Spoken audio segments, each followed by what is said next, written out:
Hi everybody, it's time for another J9's Patio Chat check-in. It's number 417. It is Thursday evening. We are rolling into the weekend. I know it's been quite a week. I know a lot of my friends struggled this week. I know myself included, I struggled as well. Today was a bit of a better day than yesterday, but yeah, I am looking forward to the weekend. It's starting to get really busy at work, so that's good though. The day goes by fast, but just a lot going on. So let's get to the birthdays. It is Tracy Lovett's birthday. Tracy, I hope you had a wonderful birthday today. I know Tracy from First Nations Inuit Health. We worked there together.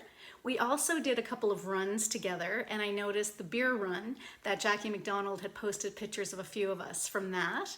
And of course, we did the wine run, and we ended at Lightfoot and Wolfville, and we had a beautiful wood-fired oven pizza. Well, I don't think we had the same one. I think a few of us may have shared, and some more wine. So those are my memories, and Tracy, I hope you had a great day. It's Mike Hussey's birthday, and I know Mike from home. And I am always following Mike on Facebook, and I hope that he had a great day. We went to high school together, and I also remember going to see his band at Smooth Herman's back in the day, and I remember being there till the wee hours of the morning. Big surprise for any of those of you who knew me back then and also knew Smooth Herman's. There's a smile for some people. And my third but final birthday, my third final birth, oh my God. Okay, last but not least is little Miss Lillian's birthday, and she is 5 years old, and that is my friend Scott Thomas's niece, not niece. I knew, see, Scott, I asked you. I had niece on my head. It is his niece's daughter. So I hope that Lillian had a wonderful birthday. Scott had some beautiful photos of him and Lillian. I am not re-recording this. I actually started it over. Anyway, not happening. So I hope Lillian had a wonderful day.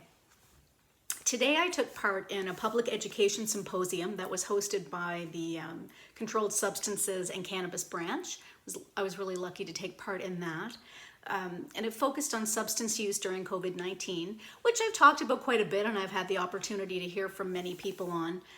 No surprise to any of you, I'm sure. My favorite session of the day was the last one, which talked about virtual services during COVID-19, and it was led by people with lived and living experience. So to me, again, as you know, I always like to hear right from the folks that are experiencing, the people that are experiencing it firsthand. So there's a second day going on as well tomorrow, and I'm looking forward to that.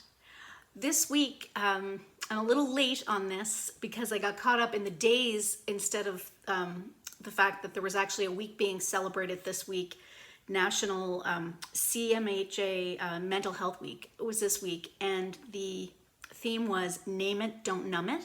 Of course, essentially encouraging people to talk about their mental health. I don't know if I mentioned this on one of my chats this week, but we did actually have a guest speaker this week, one of our not deputy ministers. Oh my goodness, I can't remember his exact title, but he's quite high up. He's quite senior at the in my branch, and he shared his personal story dealing with mental health issues and mental illness.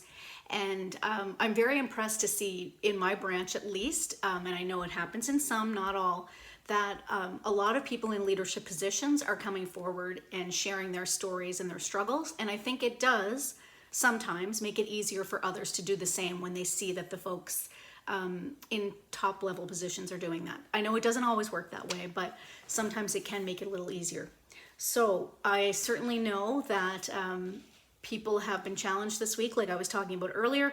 And so just sending out a note to folks, or sending out, lots of love as always, but also, talking about things does sometimes make them less scary, make them less hard to deal with. I find that's the way it is for me. And sometimes talking might be actually having a conversation. Of course, now it's mostly virtual, except for my friends Paul and Anita.